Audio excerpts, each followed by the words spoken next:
Yo, what's up? My name is Rich. Welcome back to another video. In this video right here, I'm gonna let you know about everything you need to know about starting an Etsy shop. And I put my glasses on today because maybe if I look a little smarter, you might listen a little more. I'm gonna take them off because my vision is not that bad. I only need it at nighttime. All right, so there are a few different things that you need to know when it comes to opening an Etsy shop. All right, first and foremost is going to be your SEO, search engine optimization. And that's because Etsy is a marketplace. It is heavily relied on search. So you need to make sure your products are related to the actual search that people are typing in. That sounds crazy, right? Well, whenever somebody lands on, think about it, Etsy, Amazon, or Google, what's the first thing they do? Search for something that they are looking for. So it is up to you to provide a product with the right keywords that they are looking for. So for example, let's say if they're looking for a dog t-shirt, they're going to type in dog t-shirt. Now, to niche it down a little more, that's going to be pretty much your what's called your short tail keywords. It's dog t-shirt, right? But to niche it down a little more, that way you can find a little bit more of a defined audience, is creating a long tail keywords. So you could do something like French bulldog t-shirt for dog lovers. So now you have both of those phrases within one. So now it's a little more niche down and takes a little bit of your competition away. And not only that, if you go on there, you'll even see people who just type in like dog t-shirt and they think they're about to win this entire Etsy game. That's not necessarily how it works. There's a lot of variables as well that helps you rank up a little more on that Etsy page. So for one, you have your keywords, and then two, you have your actual Etsy ranking, right? This is going to be a whole lot of different things that helps you gain traction on that first page. For one, it's going to be pricing and getting sales, getting good reviews, and seeing how fast you actually ship, right?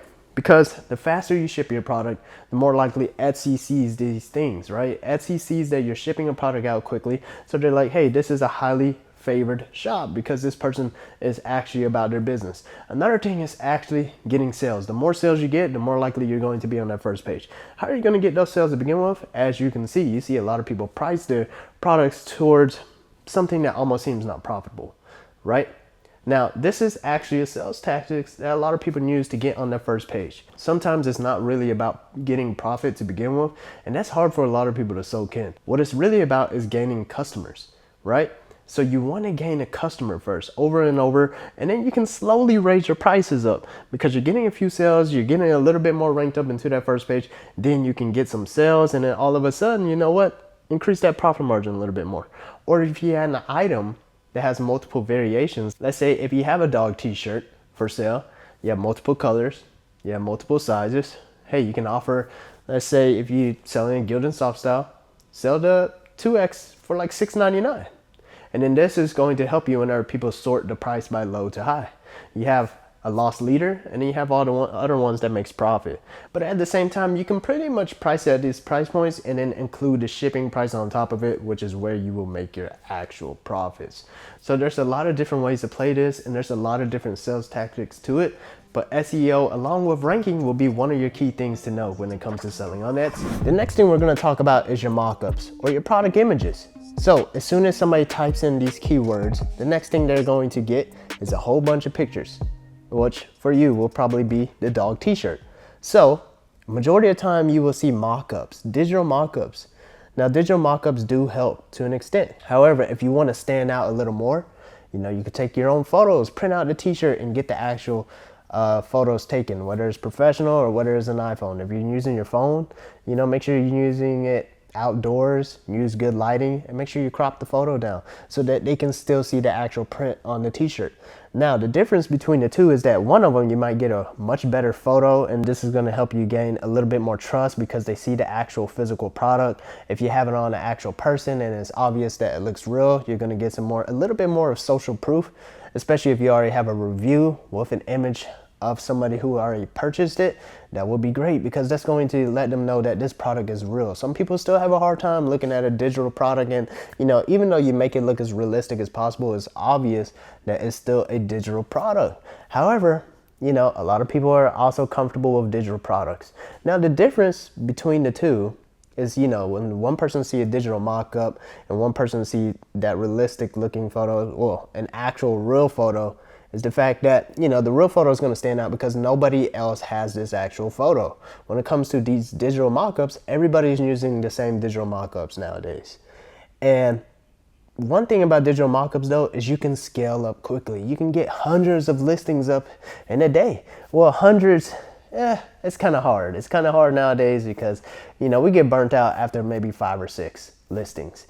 Also, digital mockups, they're just going to help you scale a lot easier because, you know, you can pretty much do this at a computer. You don't have to move around, get a good photo of this t-shirt, and you can pretty much post new items for sale.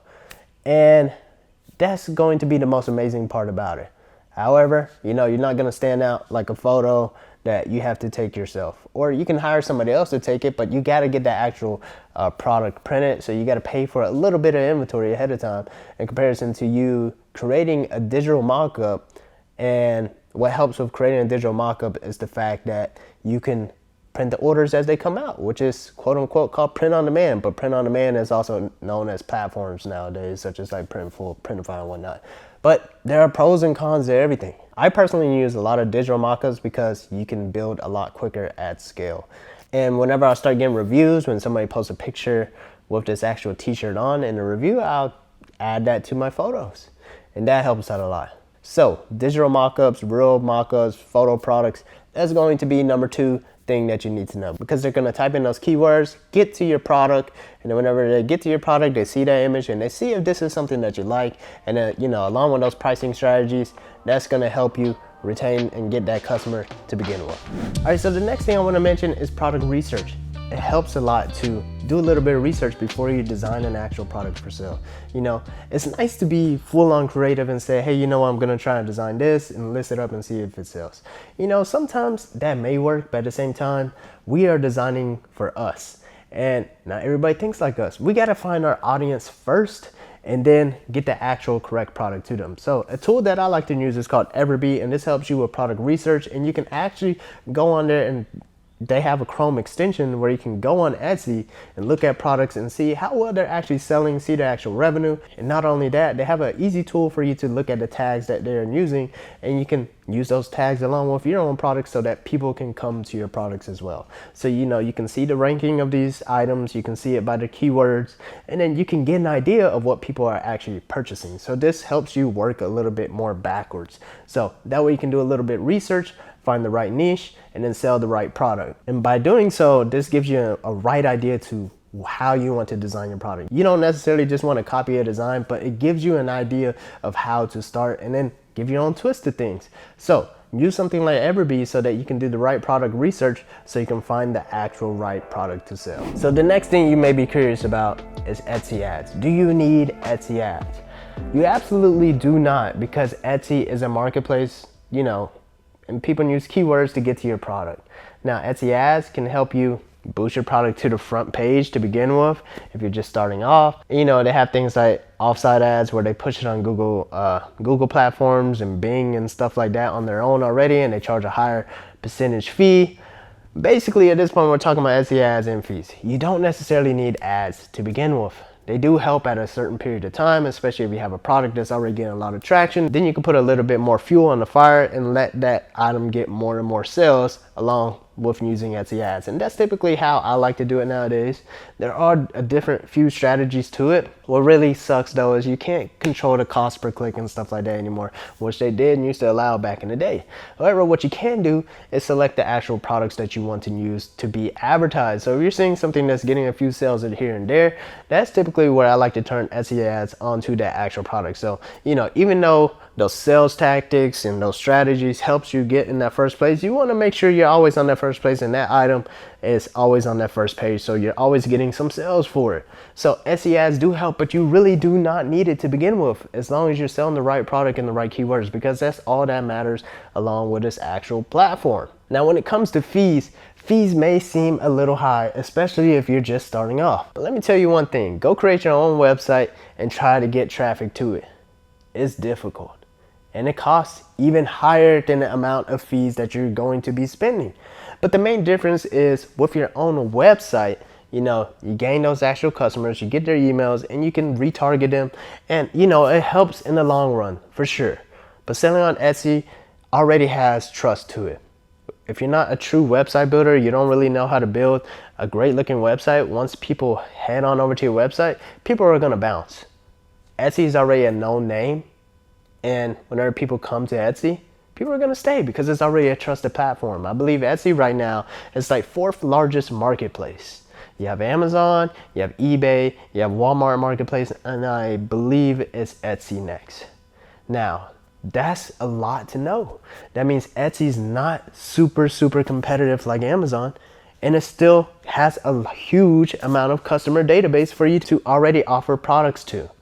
And you know, the thing about it is when people come to Etsy, they're ready to buy. When it comes to building your own store, you got to get the product in front of their face and say, hey, this is something that you need. And it's not necessarily something that they're coming to your website ready to purchase at that very moment in time, especially if you're just starting off. Now that you know all this information, you still may be questioning yourself, because honestly, the truth of entrepreneurship or even selling on Etsy, there's 2 sides to it. You knowing enough information and the mental side of it. The mental side is going to be what really holds you back. Let me tell you something about Etsy. Success comes in waves, okay? You're gonna see a few sales here and there. There might be some that gets a whole lot of traction, and once that traction is gone, you know, you might not see sales for a little while because you start getting discouraged, like, man, my hot seller went away, somebody else is selling it. You know, you can ding them with infringement and stuff like that, and it does work. However, you may never see those sales once again. And this is where the mental part of you is attacking yourself. And the only huge factor that you need to put in place is listing more items, pricing it properly, and using the right keywords so that you get the right market to it, and you always constantly ship it out as quickly as you possibly can. And the mental part is what's really gonna hold you back, because you're really gonna say, hey, you know what, you know, I've done some sales, I've done as much as I can, and you know what, it's not working anymore. And that's pretty much it. Or you can say, hey, I did it once and I can do it again. If any of you all already had traction on Etsy and decided to give up and say, hey, you know what, it's not working for me, then you might want to look back, because if you've done it once, I promise you can do it again. And that's pretty much going to be the only thing that holds you back to get consistent success on Etsy in comparison to a one-time success here and there. It's constantly listing items and always telling yourself that, you know, the people who are making hundreds to thousands of dollars a day on Etsy, it can be you too. But really, the only part that's going to hold you back is going to be that mentality.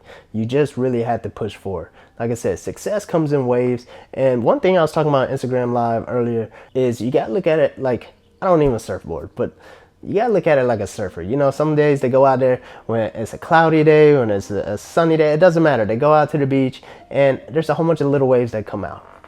And then there's a big wave, and they get that wave and they're like, man, that wave made my whole day because, you know, that was a fun one.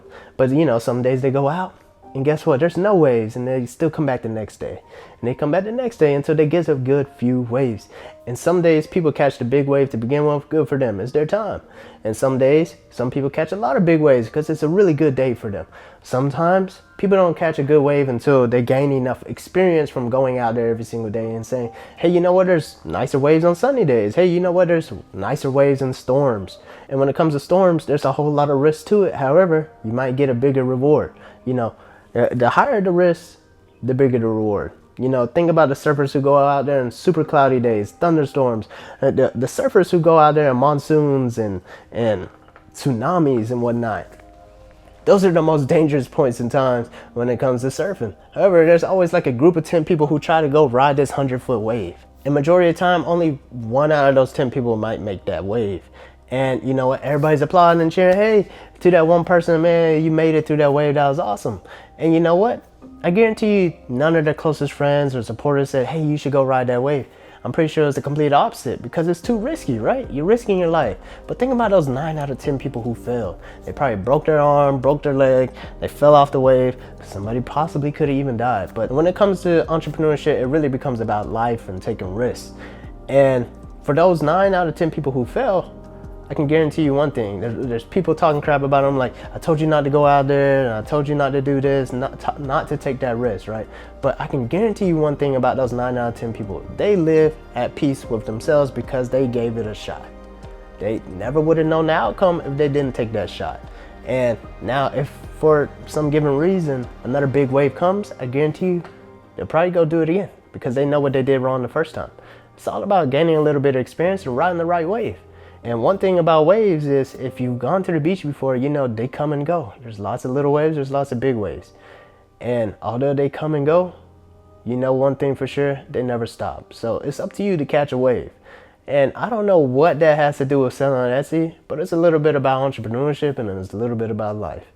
Because life's all about taking risks. So if you want to live at peace with yourself, take some risks.